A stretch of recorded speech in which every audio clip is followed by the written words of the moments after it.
I have a special gift for you, but first, a story. The other night, I was pondering fear and its price, for all limitation is deeply rooted in it.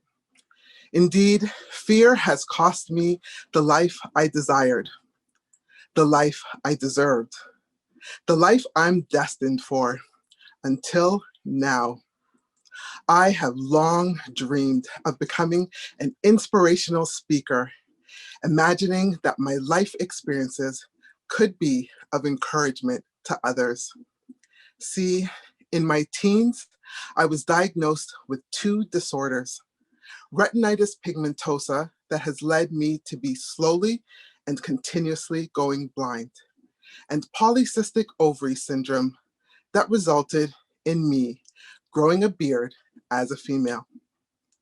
As a visually impaired androgynous Black woman, my intersecting identities combined to form a perfect storm of oppression and adversity.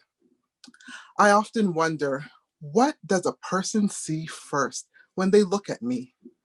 The pigment of my skin, disability, my gender, or the stubble on my chin? After years of stigma, I developed a hypersensitivity and awareness to being seen. It was uncomfortable for me to be looked at, as I equated that simple act with me enduring humiliation or injustice.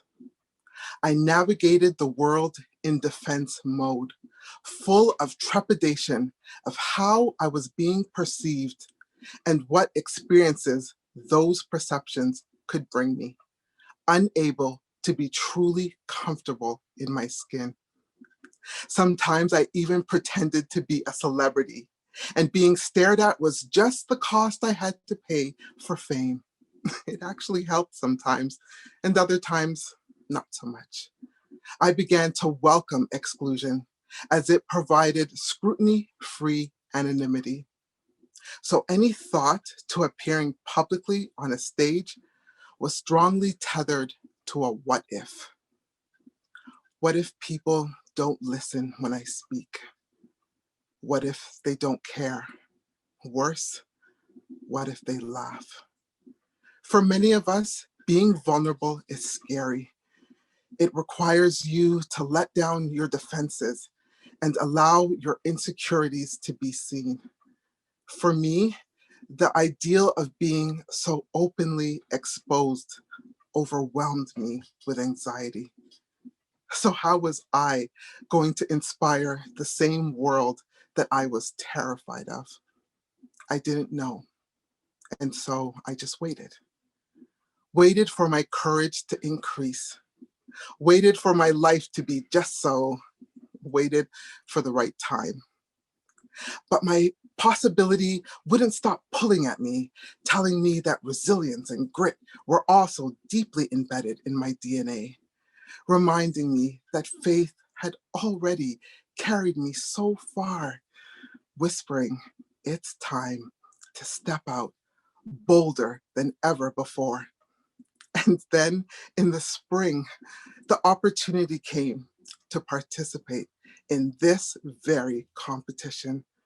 There was exhilaration, fear, confidence, fear, belief, fear, two sides vying for supremacy in my heart, in my mind, in my very soul. I could believe in my innate possibility or allow fear to continue to hijack my dream. This time, I chose to believe in myself, and I took that leap of faith. And every step on this journey towards the finals has taught me that freedom begins in the mind, but it is solidified in action. You see, dreams are great, but even they can become comfy prisons that lock in fantasizing and never materialize in anything tangible. There are moments that mark significant transformative periods in our lives. For me, being on this platform is one of mine. This is when I finally break those last chains of fear and let my destiny flourish. And I want to invite you to come with me. Do you remember that gift? It's my belief in you. Tell me, what could be possible for you if you were no longer bound to whatever it is that's been holding you back? What would you be doing if you were free of it?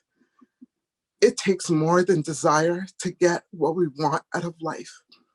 And even a small step of faith is a fierce act of freedom. Take my belief if you need it. And let's disrupt, dismiss, and discard those old narratives and go for those dreams that we've been holding out on together. Are you ready? Let's go.